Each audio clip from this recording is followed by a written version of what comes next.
اعوذ بالله من الشیطان الرجیم بسم الله الرحمن الرحیم. زه ډاکټر آصف او لاست چې کومه ویډیو شوې وه نو هغه د فالج باره کې وه او د هغې یو دوه حصې موږ په لاست ویډیو کې کور کړې وې او یو دا و چې فالج دیسیسز څنګه کیږي او دویمه دا خبره چې یاره ته به د فالج تا ته به د ټوټل ډایرکټ به درته څنګه پته لګي یا څه سیمټمز ما داسې هم ویلي وو څه علامات ما داسې هم ویلي وو چې هغه تاسو ته د فالج نه مخکې یو انډیکیشن درکوي یو نښه دله درکوي چې فالج را روان دی نو هغې ویډیو کې د دې ټول ډیټیل شوي دي. نننی ویډیو د فالج باره کې دویمه او اخري ویډیو ده. نن به موږ د فالج چې کوم ریسک فیکټرز دي، ریسک فیکټرز مطلب دا دی چې هغه کوم څیزونه کومې بیماریانې نورې دي هغه کوم وجوهات نور دي چې د کومو وجو نه بنده ته فالج کیږي. د هغې نه بعد به موږ د فالج مریض چونکې اکثر چې فالج اټیک پې وشي دی بچ شي نو د کې څه کمزورتیاګانې پاتې شي د هغې باره کې به ووایو چې د هغې به موږ خیال څنګه ساتو. د دې نه علاوه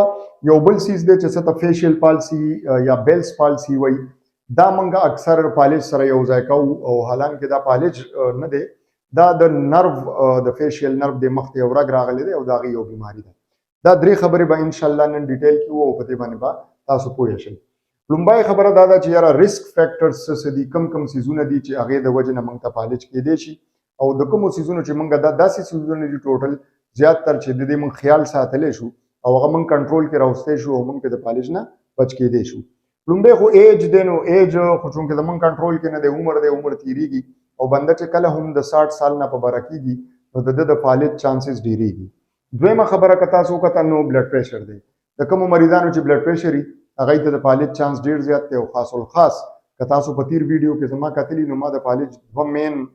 وجې ویلې وې. یو هغې کې د رګ شلېدلو، د سر د رګ شلېدلو چې د کم نه وینه لړه شي او په دماغو کې جمع شي. نو چونکې بلډ پریشر سره د رګ د شلېدو یو ډایرکټ کنیکشن دی، ښه پوهېږئ چې پریشر په آرټري باندې په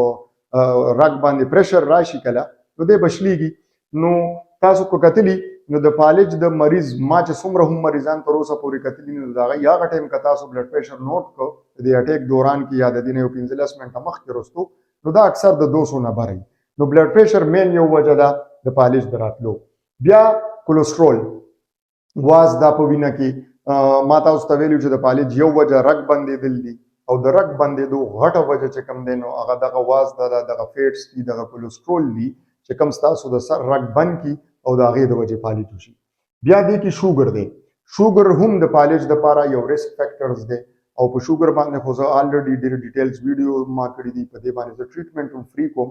نو شوګر نه ځان ساتل دي، هغه که په دوایۍ په ترو باندې، هغه که د پال په ترو باندې، هغه که د انسولین په ترو وي، خو شوګر کنټرول کې راوستل دي. د دې شوګر باره کې زه اکثر دی ته وایم یاره شوګر که تا په کنټرول کې را نه وسته نو دا یو بلا ده، دا یو وفت دی، دا یو ډېره غټه بیماري ده. دا به ستا ګردې، ستا رګونه، ستا سترګې، ستا هر سیسټم به دې افیکټ کوي. خو که دې تا په کنټرول کې راوسته نو دې بیا هیر کا او انشاءالله داسې بیا چې کله ته دا پوره کنټرول ساتې نو د دې تا ته کوم نقصانات چې هغه نه کېږي. نو شوګر کنټرول کول دي. بل یو څیز سموکینګ دی. سموکینګ سګرټ چې څوک څکي نو چونکې هغې سره هم د رګونو کمزورتیا راځي نو د هغې د وجې نه هم د فالج چانس ډېرېږي. او اخري د زړه یو بیماري ده، هغې باندې تاسو خو نه شئ پوهېدی خو موږ ورته آرټریل فیبریلیشن وایو. د زړه د ریدم یو بیماری ده او د هغې د وجې بعض اوقات داسې وشي چې د زړه نه د واز دی یو کلاټ یا د وینې یو کلاټ لړ شي او هغه د دماغو رګ بند کړي. دا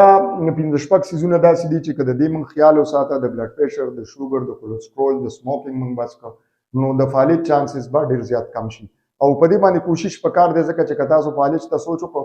نو مرګ خو ځان له یو څیز دی خو اکثر د فالج کم هم بیماران چې دي نو هغه یا ټول عمر په بیډ پریوزي یا ټول عمر هغه ته یو کمزورتیا جوړه شي او هغه ټول عمر هغې سره تېروي نو دا ډسیبلیټي کاز کوي. نو ته وایم چې د دې خبرې بیا ډېر زیات خیال ساتل پکار دي ځکه چې باقي ټول ژوند به ستاسو په تکلیف کې نو که تاسو د دې خبرو خیال وساته نو د دې زیات چانس دا دی چې تاسو به د فالج نه بچ کېږئ.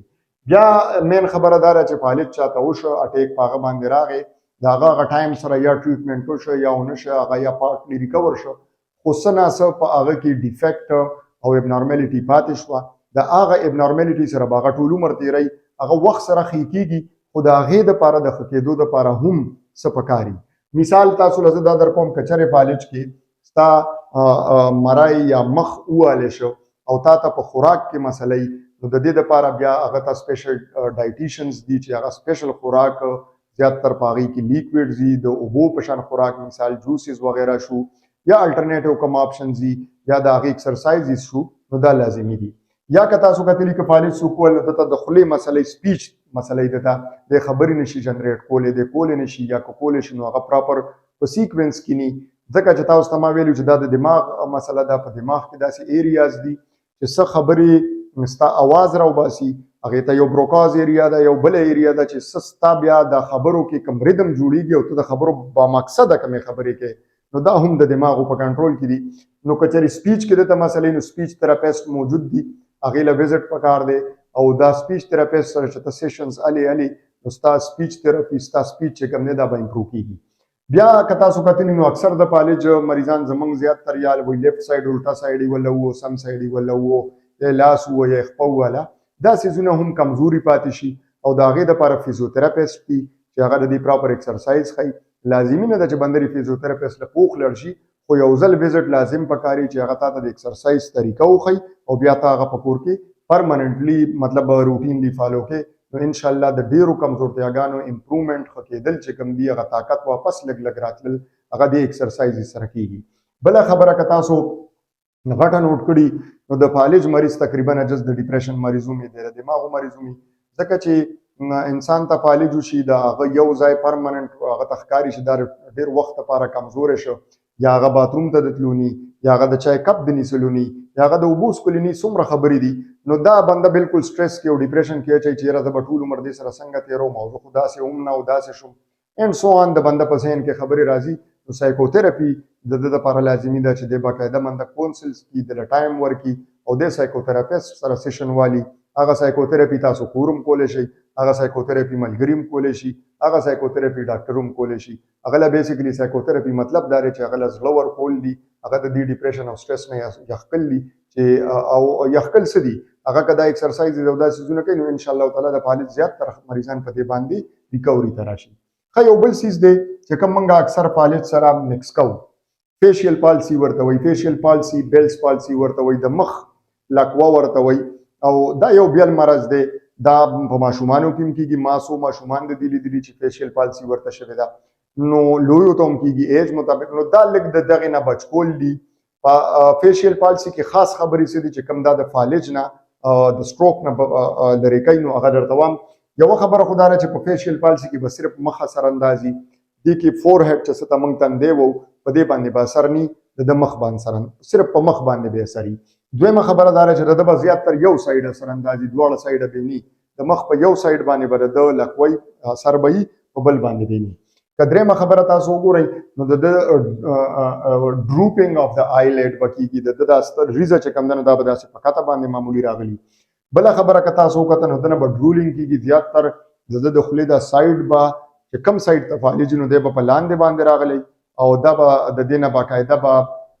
سلایوا چې ستوي یا د خولې وبره بایدل یا لاړې را بایدل دا به کیږي بلکې تاسو یو سیزولې د دی فیشیل پالسی مریض با اکثر د سترګه چې کم سایډ افیکټ یا به پوره بندول نشي کمپلیټ کلوزر اف د آی نه کیږي هغه به معمولی کلاو تا تخکاری او پاتې کیږي به کبله خبره تاسو په دې کې وکړه نو دا فیشیل پالسی چې کومه دا بیلز پالسی چې دا لږه سلولی ډیولپ کیږي سلولی مطلب مې دا دی چې د سحر نه بتاتا یا د بل ورځې نه بتاتا رو اندازه لګي چې رستا په دې مخ کې فرق را روان دی ستا خپل معمولی په خطر روانه ده سترګه د یو په داسې باندې راځي سترګه د باندې دوه کې مسله ده دا ټول خبره بتاتا رو احساس کیږي الان کې په سټروک ایمرجنسي ده او سټروک ډایرکټ اٹیک کوي زیات تر ځکه چې یا رګ بنشي او یا وشلېږي خیر هغه هم ډیپند کوي د ویسل سایز باندې چې غټ رګ باندې یا واړه خود دې چې کوم وی اف دغه د کار دی نو هغه سلولی پروګریسیو دی بیا یو بل قیمتي خبردار چې دا سیلف ریکوري ده قیمتي خبره خو خبره دار چې فیشیل پالسی سیلف ریکوري پروسس د خپل خطيږي 3 منثس کې ډیر وختونو کې دا یو وایرل انفیکشن د وجې کیږي اغم ټایم سره خطيږي نو دله صرف ایکسرسایزز او ټایم ورکول غواړي یا په سيزونو کې موږ سټیرايډز وغیرہ استعمالو خو مطلب مې دا چې دا پخا ډیسیبিলিټی نه کوي په خوانه نه کوي دا د یو ټایم یو بیماری ده یو سایډ افیکټ کوي نو دا بیا د فالج نه بیلول دی هغه بیل سیز دی هغه خطرناک سیز دی فیشیل پالسي چونکه یو سایډ دی او 3-4 میاشتې بعد د دې کمپلیټ ریکوري وشي نو د دې نه بیا دې ته فردر د نورو سیزونو ضرورت ني امید لرم چې دا سیزونه به تاسو ذهن کې ږدئ او هم د دې تاسو مخکې چې تاسو کوم مریضان تاسو مخې ته راځي نو زما د دې ویډیو مقصد دا دی چې تاسو ته دا اساني شي چې کم مریض کم ځای ته بوتللی او د کم مریض د لپاره ټایم څومره قیمتي دی د کم مریض خامخا ډاکټر سره اوږد ساتل دي او که فیشیل پالسي غوندې خبرې راشي نو بیا ځان په هغې باندې ډېر سټرس کې او ډېر تنګول نه دي پکار د نن دپاره دا ډېره وه امید لرم چې ستاسو به ویډیو خوښیږي زما چینل سبسکرایب کړئ د الله په امان